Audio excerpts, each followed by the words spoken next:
the quiet, forest-wrapped village of Alwyn lived a 10-year-old girl named Lyra, small for her age. With tangled black hair and wide, thoughtful eyes, she was often overlooked by the elders and teased by other children.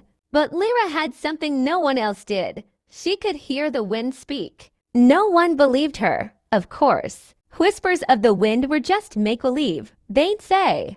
But the wind told her things, secrets, warnings, and once, a name, Starwing. Starwing was a myth, a dragon made of shadow and starlight, once banished beyond the sky by the ancient mages. He had no heart, only a void where light died. The old tale said if Starwing ever returned, he would spread eternal night over the land. And now he was coming back. The sky began to crack open like old paint, revealing a strange shimmer behind the clouds. Crops withered under starlight that wasn't supposed to be there. Animals fled the forests. People began to whisper the name they hadn't uttered in centuries, Starwing. The king's army marched north to confront what they thought was a rebellion. None returned. Lyra listened to the wind. It told her the truth. Only one person could stop Starwing.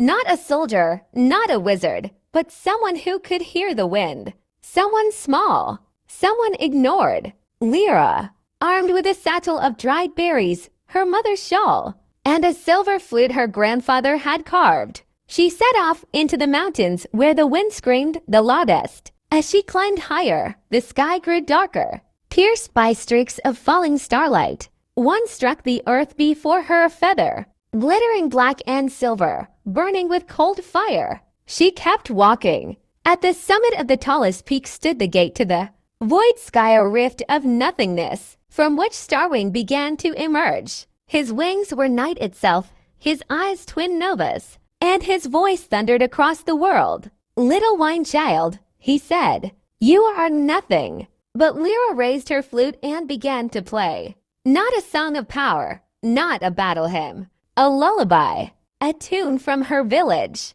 one her mother hummed while cooking, while washing, while stitching love into everything.